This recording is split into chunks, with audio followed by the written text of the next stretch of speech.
Today, in our description of Ukrainian lands in the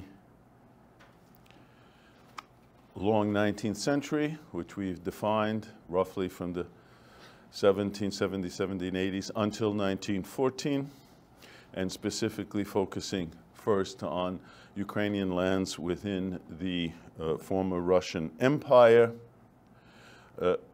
I had mentioned previously in our general description, very general description of the physical and human geography, that Ukraine has traditionally, or Ukrainian lands have traditionally been the homeland to many peoples, not only ethnic Ukrainians. Let me mention this term already, ethnic Ukrainians, that I will be continually referring to. Why ethnic Ukrainians and not just simply Ukrainian? Well, everyone who lives on the territory of Ukraine, and certainly is a citizen of the present state of Ukraine, is Ukrainian. Makes no difference what their ethno-linguistic background is. Since there are numerous peoples living on the territory of present-day and previous Ukraine, we need to distinguish between those peoples who are literally of ethnic Ukrainian background and language, etc., and those who come from different cultural, ethno-linguistic, and religious traditions. And so that's why I use the term ethnic Ukrainian when specifically referring to ethnic Ukrainians as opposed to the others. Now, as I just said, for centuries, this is nothing new. Ukrainian lands have been inhabited by peoples of different ethnic and religious backgrounds. And in the course of this long historic 19th century, the policies of the Russian imperial government actually helped to increase further the ethno-cultural diversity of Ukrainian lands in the Russian Empire, also sometimes referred to here and in your readings as Dnieper Ukraine.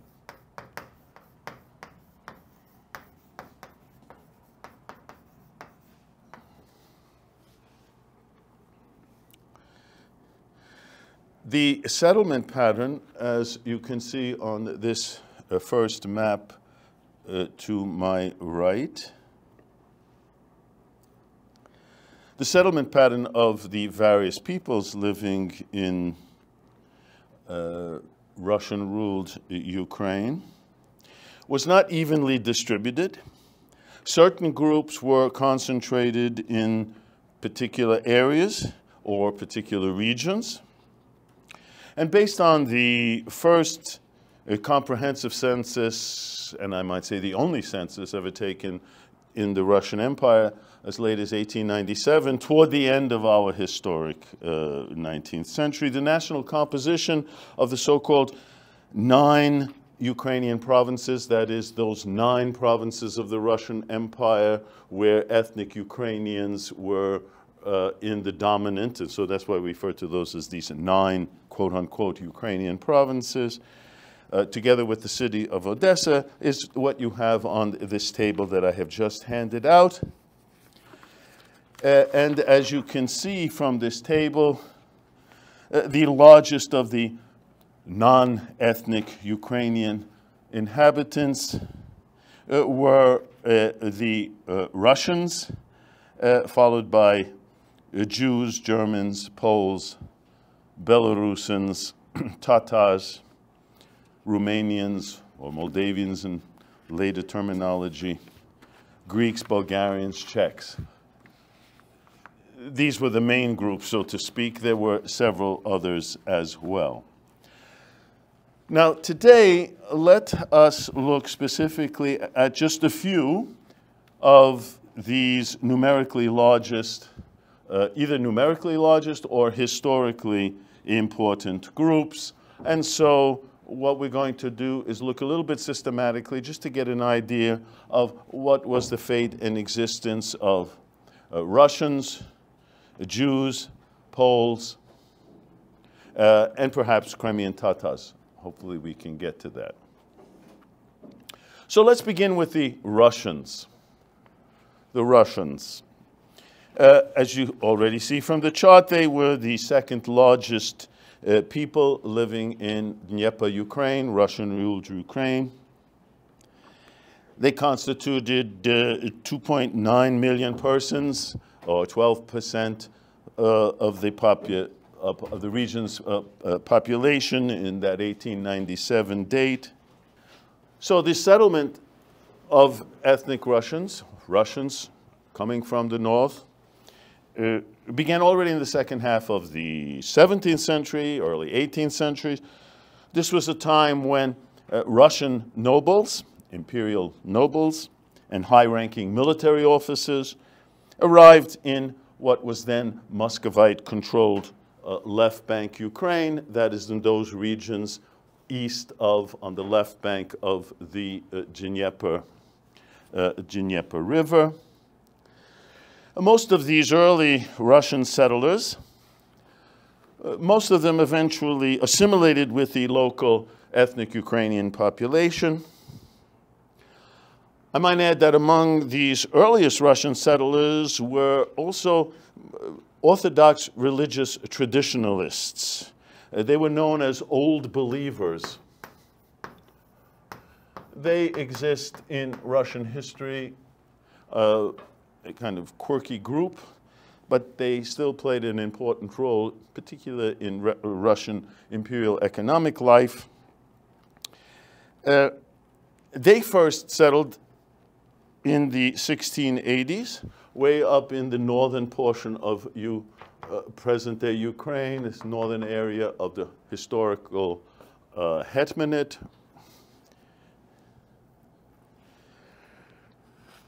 And from there, then, they moved to southern Ukraine, southern Bessarabia, down here in the south. And there they were known as Lipovany, L-I-P-O-V-A-N-Y.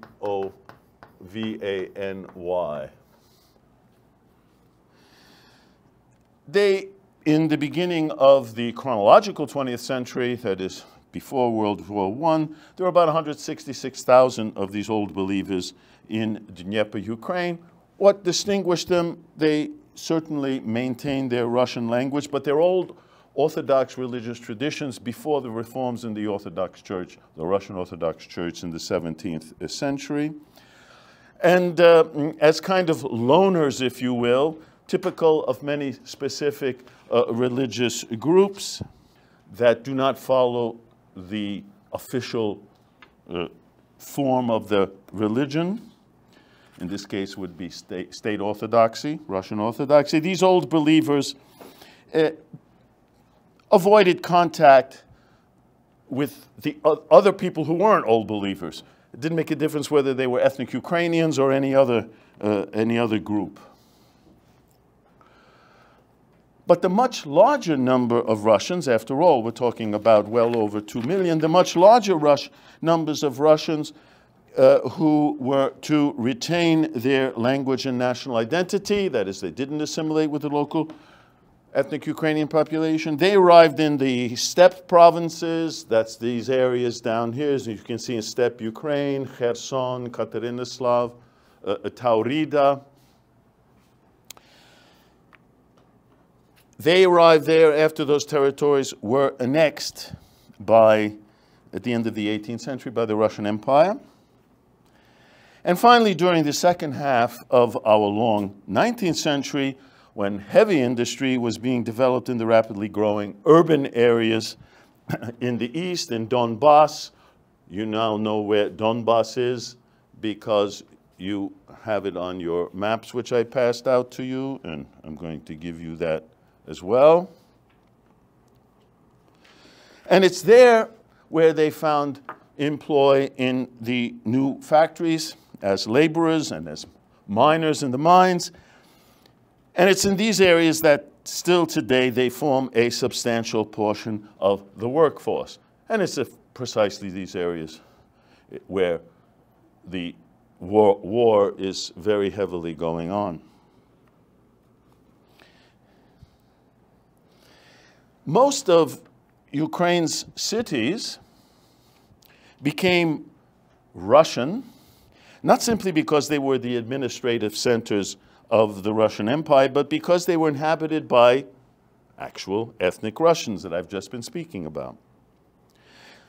As an example, this 1897 census, ethnic Russians made up the largest proportion of Dnieper Ukraine's urban inhabitants in general, particularly well represented in the larger cities. So Odessa, down on the Black Sea, 51% of the population were Russian. Kiev, 54%. Kharkiv, 63%. Katerinoslav, 42%. Even Mykolaiv, down in the south, 66%. So the cities, not only administratively, but actually the population were in the majority ethnic Russians. Now, Dnieper Ukraine, Russian-ruled Ukraine, was the home and in some cases the birthplace as well of several Russian-language writers, Nikolai Gogol, Vladimir Korolenko, Nikolai Leskov, artists, Ilya Repin, Aivazovsky, Kazimir Malevich, Archipenko, Vrubel, composers, Reinhold Glière, Sergei Prokofiev, humanities scholars, Timofej, Florinskij, Mikhail, Rostovtzeff, philosophers, Nikolai, Berdyaev. Now, whether or not all of these figures were actually ethnic Russian, in the eyes of the rest of Europe and North America, all of these figures and others were associated with some of the greatest achievements of what came to be known as Russian culture during this long 19th century and the immediate decades that followed. This was also a time when many of the leading lights of pre-revolutionary Russian imperial life developed a kind of special love and affinity for Ukraine, or what they actually called it, Little Russia. Because the official name for ethnic Ukrainians and Ukraine, in the general sense, was not in Russian, and in imperial times was not Ukrainian, but rather Little Russians, and Little Russia was where they lived. Some Russians, among those that I'm speaking about here, philologists, as an example, named Izmail Sreznevsky, he helped to stimulate among ethnic Ukrainians an appreciation for the uniqueness of their own culture and language. Others were less interested in Ukraine per se, and certainly not as the homeland of a distinct people. Rather, they saw it as a special place within the larger Russian Empire. This was in particular the attitude of Russians who themselves owned family estates or who visited the manorial estates of their relatives in Dnieper, Ukraine. There they spent summer holidays in peaceful rural settings, served by Little Russian peasants whose loyal service made possible a leisurely and cultured environment in much the same way that slave labor allowed for a similar way of life for the white folk in the antebellum United States. And it's in this context that Ukraine, or Little Russia, became a source of inspiration, even more often nostalgia, for individuals like the composer Pyotr Ilyich Tchaikovsky, who actually was a descendant of a Zaporozhian Cossack called Chaika, that's where the name comes from, the imperial statesman Count Nikolai Ignatiev, past your generation, but in Canada, not too long ago, his great-grandson was actually the leader of the Liberal Party, potentially to become prime minister, which he never did, Mikhail Ignatieff. And he actually wrote about this idea of being a Russian, and he has this long essay of going, quote-unquote, back to Little Russia or Ukraine. So he's descendant of these kinds of people. A literary scholar, Dmitry Mirsky, not to mention a whole host of lesser-known aristocratic families and their descendants, who after the Bolshevik Revolution of 1917 were to preserve memories of Little Russia from their exile in various parts of the world. And so, whether they worked the land as serfs and state peasants, whether they were urban-based laborers, artisans, merchants, and administrators, ethnic Russians felt fully at ease in what for them was their homeland, Little Russia, an indivisible part of Mother Russia. These ideas are not new. They didn't come with Vladimir Putin. They are long-standing in the history of this region. Okay, the second group. Let's look a bit regarding the second group, Poles. Now, while ethnic Russians played a dominant role in the left bank and the steppe regions of Ukraine, that is more or less east of the Dnieper River and then the entire south, Poles continue to be the most important group in the right bank, that is west of the Dnieper River. Not surprisingly, these were the lands that were annexed by the Russian Empire at the end of the 18th century from the former Polish-Lithuanian Commonwealth. In imperial terms, this was known as the so-called southwestern land, that is Volhynia, Kiev, and Podolia provinces. The total number of Poles living just in that region actually increased. So in the beginning of this period, when the last partition of Poland took place, there were 240,000 Poles living in the right bank.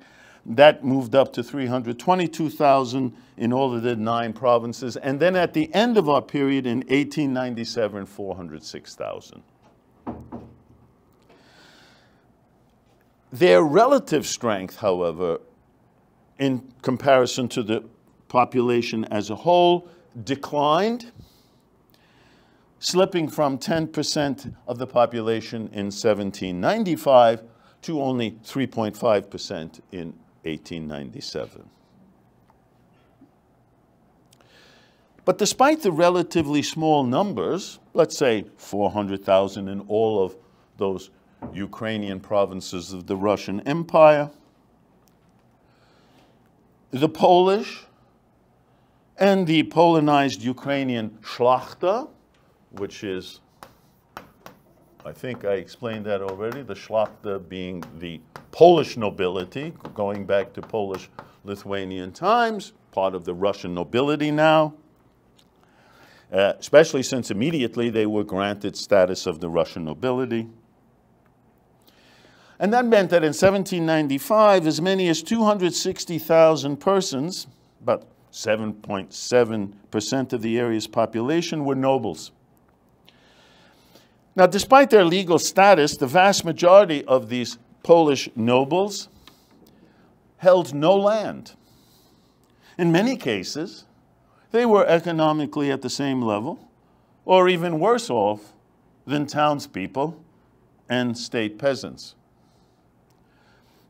Actually, really only about 30,000 of them could actually be considered part of the elite, that is, had land, wealth, political influence. In other words, nobles who had both hereditary status and a sufficient amount of land to allow them voting rights in the local assemblies, which were dominated by nobles. This smaller elite did enjoy numerous privileges.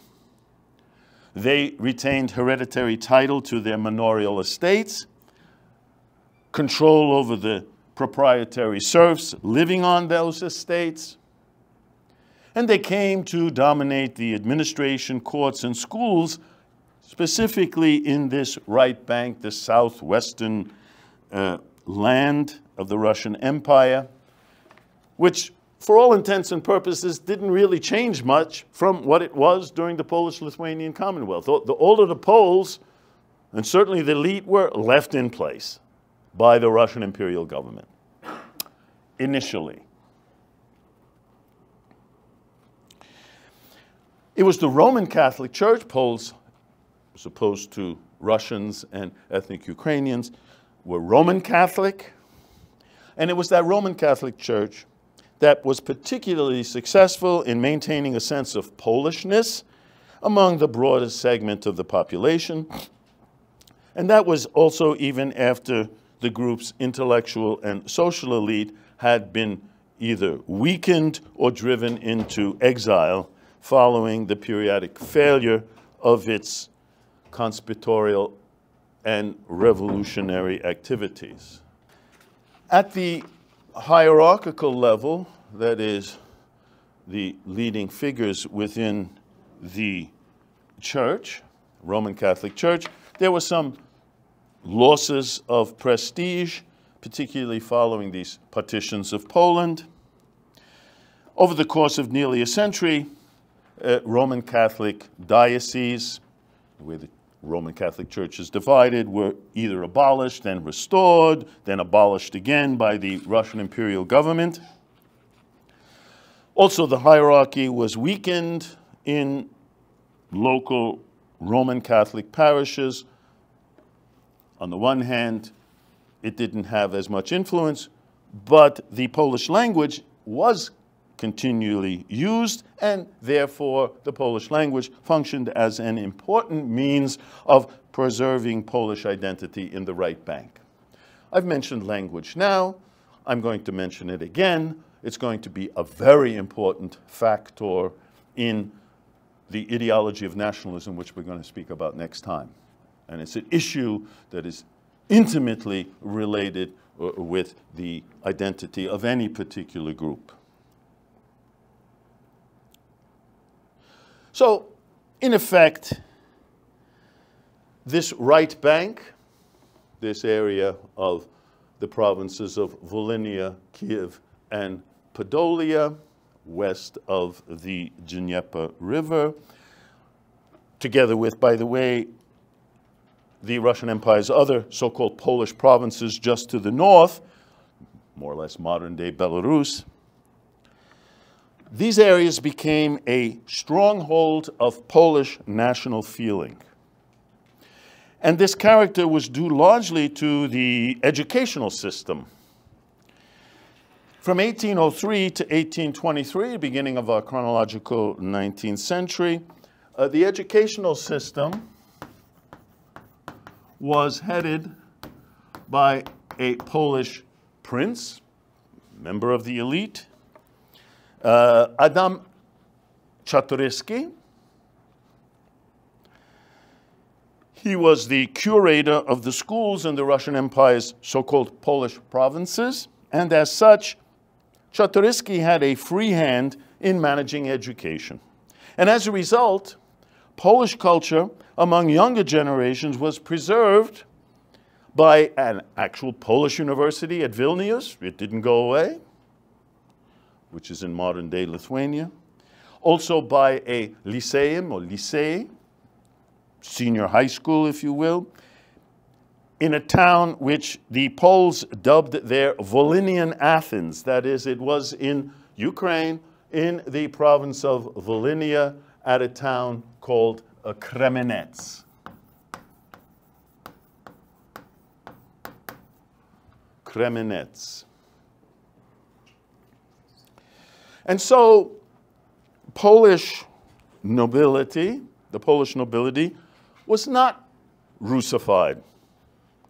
And the whole area was filled with Polish patriots who soon were to become involved in several underground societies, such as the Kiev branch of the Society of United Slavs, that was connected with the Polish uprisings or revolts against Russia, as we're going to see in 1830 and then again in 1863.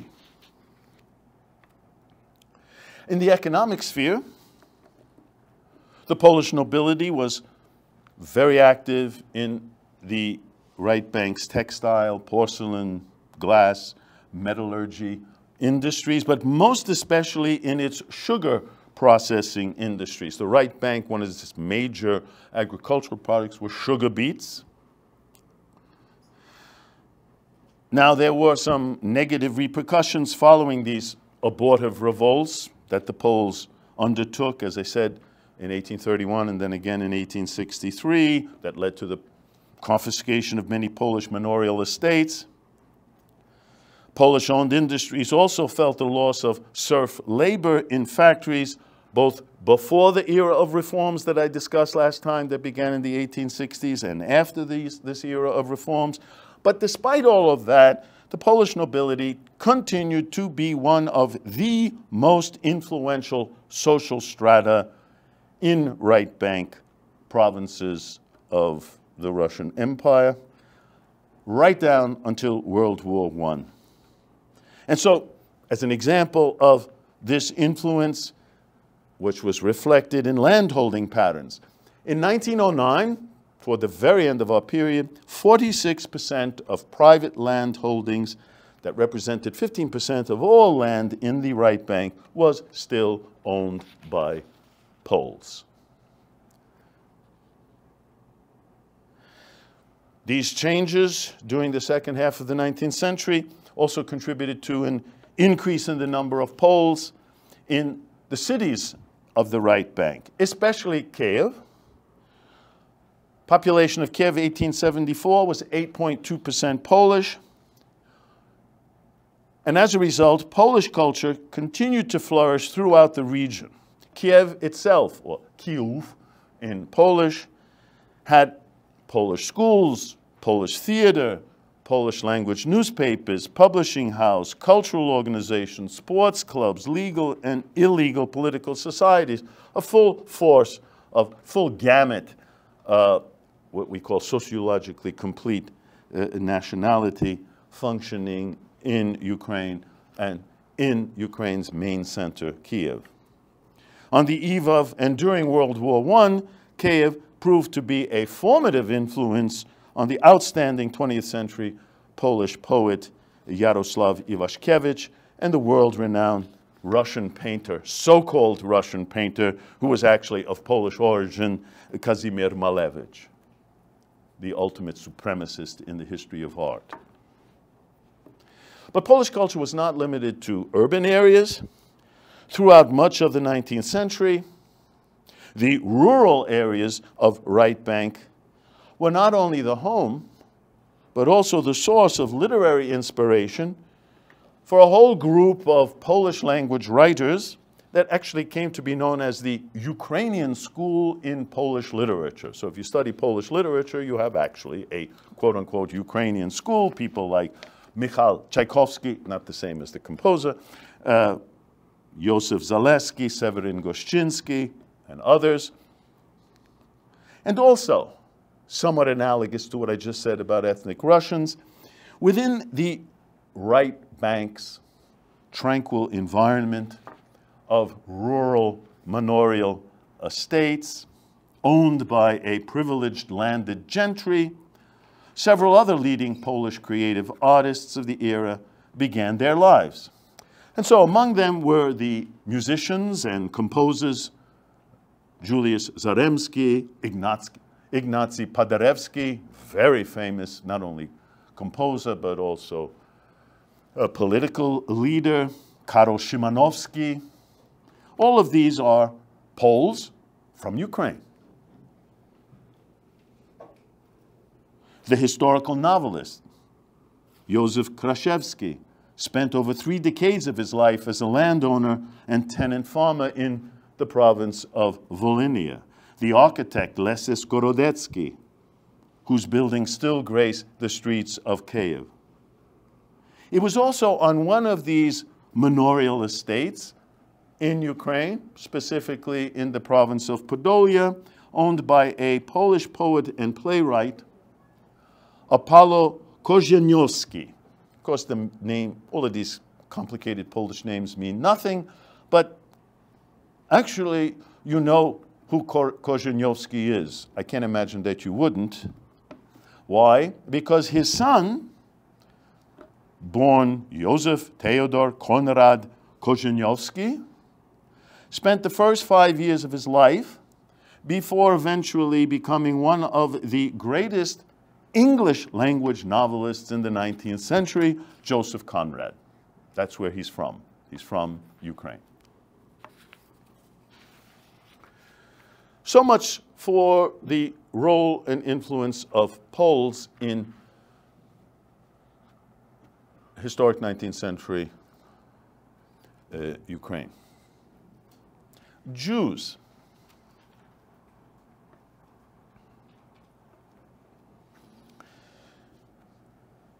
Despite the periodic attacks against Jews, starting really in the mid-17th century during the era of Hetman Bogdan Khmelnytsky, then continuing in the late 18th century among the Haidamaks.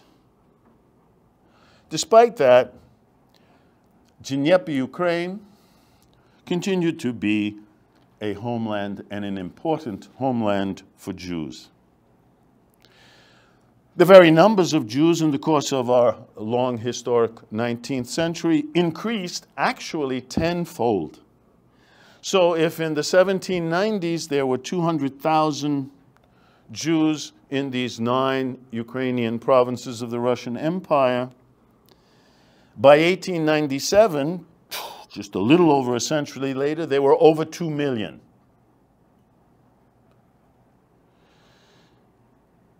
By that time, in 1897, Jews represented 8.5% of the population of Russian-ruled Dnieper Ukraine. But their geographic distribution was very uneven. Nearly 3/5, that is 1.2 million of the 2 million, lived in those right bank provinces of Kiev, Volhynia, and Podolia. That is, those areas that had been part of the Polish-Lithuanian Commonwealth until 1795. And that area of large concentration of Jews came to be known as the Pale of Settlement.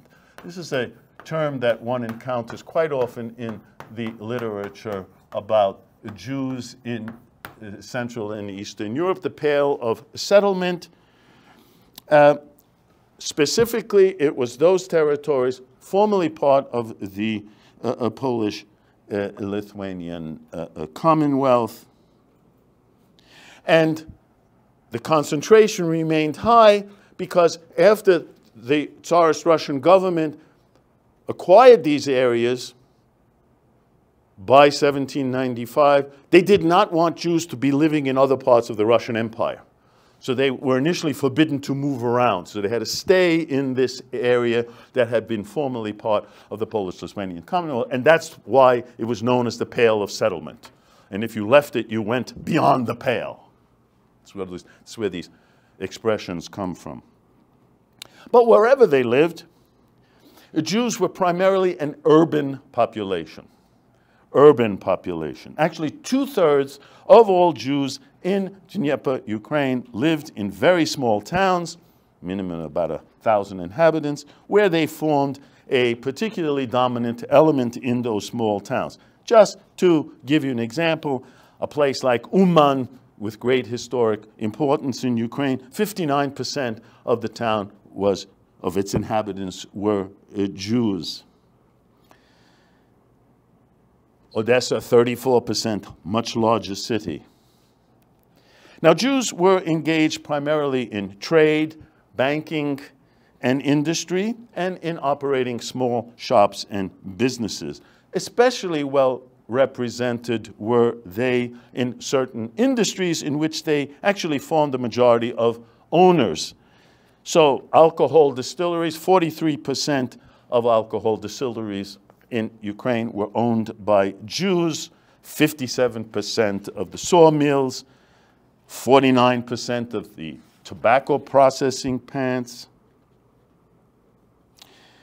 And by the 1890s, 1/4 of all sugar refined in the Russian Empire was actually carried out in factories owned by one Kievan industrialist, also Jewish philanthropist named Izrael Brodsky, and his sons Lazar and Lev Brodsky.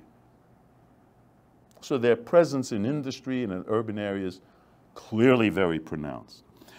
In the small market towns, Jews live voluntarily in specific districts or sub-communities that they call shtetls. Usually they were located in the streets immediately around the town square.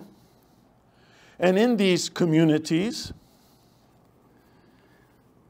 Jews were able to create an atmosphere characterized first by humaneness, that is where economic and psychological support could be found on a daily basis or in times of crises, and secondarily by what we can call Jewishness.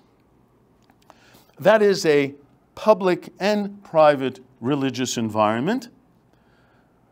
So it's not only private at home, but you walk in the streets and you have a feel that you're in a Jewish world. Orthodox Jews being dressed in such a way, various Jewish religious institutions. And it's then both in the public as well as private in these shtetls where a Jew was able to sustain his or her faith and identity within the larger outside Christian world. Now, this shtetl world of Jews was lost forever after 1914, the very end of our period. But before that happened, it was immortalized in a series of humorous short stories by a Jewish writer from the town of Pereyaslav in Ukraine, a writer named Shalom Aleichem. One would think that many of you also know this person, I would think, because he's known as a result of an American Broadway musical that was inspired by his work called Fiddler on the Roof. So this is where Fiddler on the Roof takes place, in this small shtetl town in Ukraine. Now, the vast majority of Jews in Dnieper Ukraine, as well as in other parts of Eastern and Central Europe, were called Ashkenazim.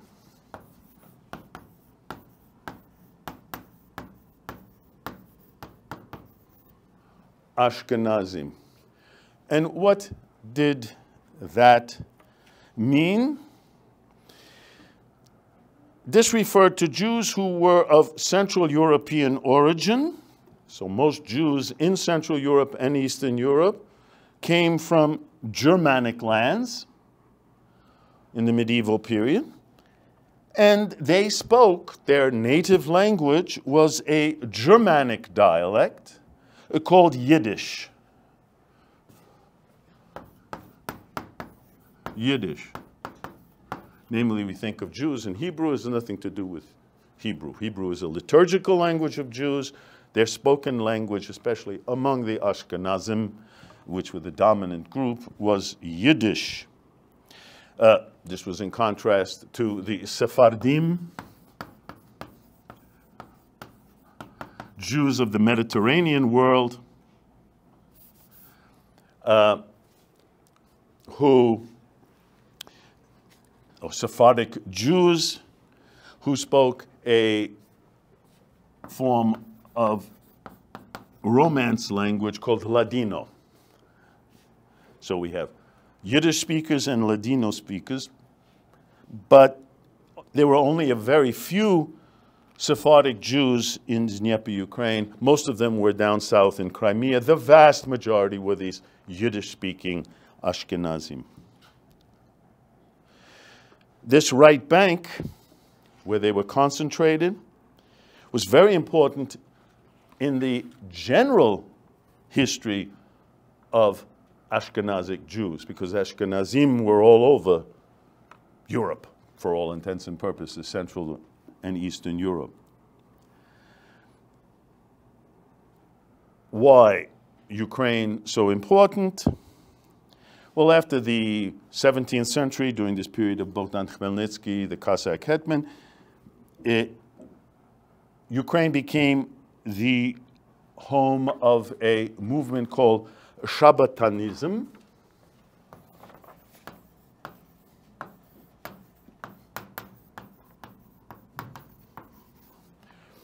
It was a belief in the imminent return of the Messiah, allegedly in the person of someone called Shabbatai Zvi, hence Shabbataianism.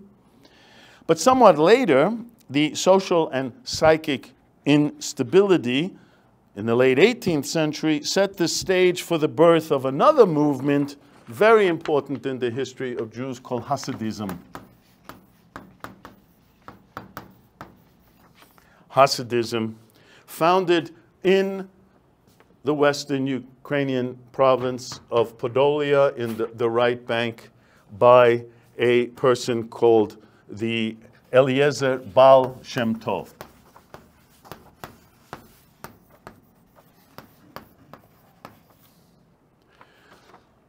What is Hasidism? A mystical movement that encourages joyous religious expression in music and dance, opposed to the more formal rabbinic tradition based on the study and application to daily life of the Talmud, which is the authoritative book of Jewish law and tradition.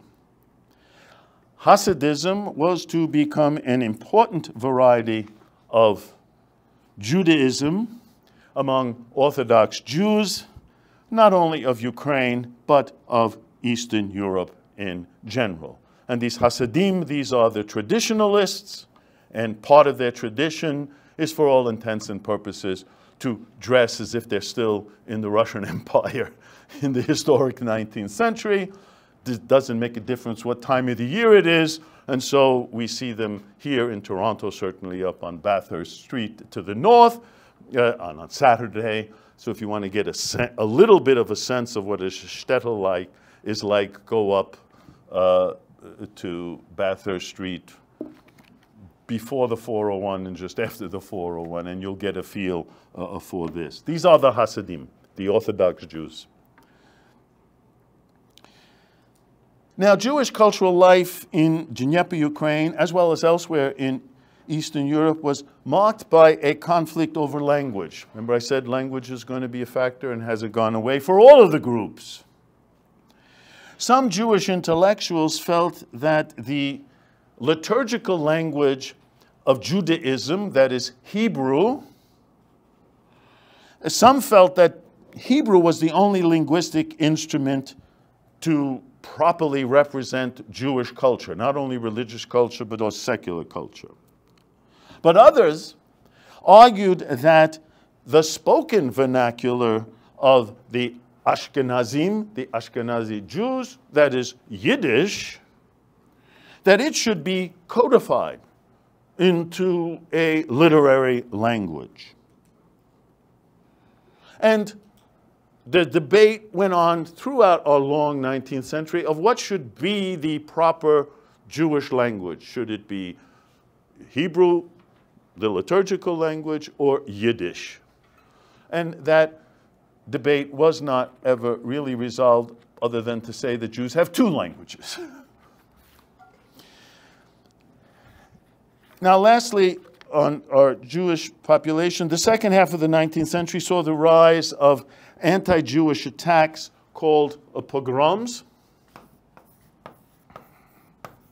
It's a Russian word. We all associate it with the Jewish world, but it's not. You can have a pogrom against anybody or any group. But certainly very heavily associated with Jews. The first relatively small-scale pogroms in the Russian Empire actually occurred in the Dnieper Ukraine in the early 1880s. But a larger wave took place between 1903 and 1906, toward the end of our period. And those took place actually just outside of Ukraine in a town called Chisinau in Romanian, or Kishinev in Russian. It is in present-day Moldova.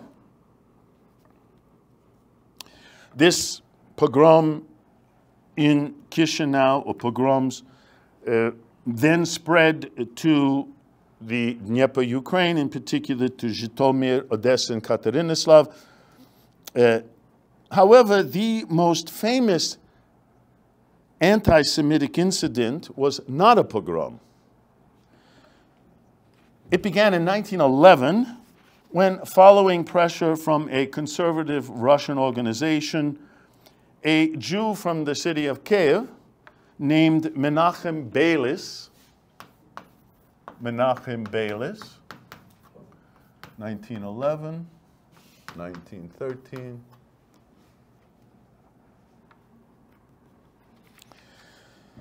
This Beilis was accused of having carried out the ritual murder.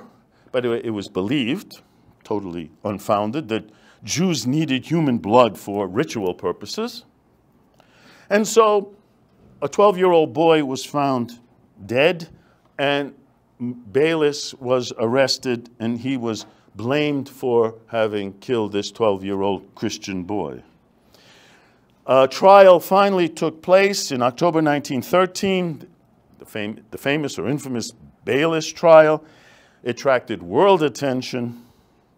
In the end, after a month of deliberations, the jury of mostly ethnic Ukrainian peasants found the defendant not guilty.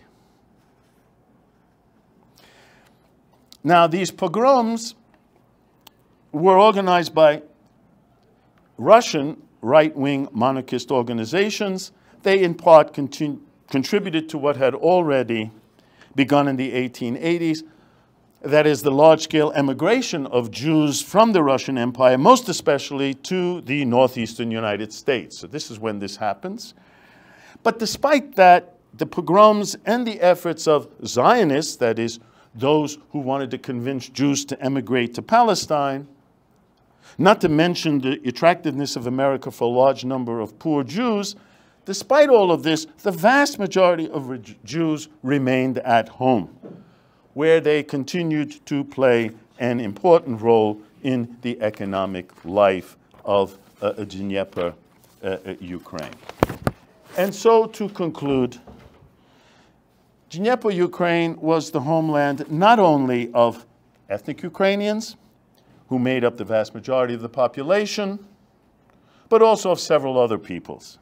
And these included the Russians and the Poles, who played a disproportionately influential role in political, social, and economic life of the country, as well as Jews and other smaller peoples who, for the most part, followed distinct paths of economic and cultural life, largely oblivious to the mass of ethnic Ukrainians among whom they lived.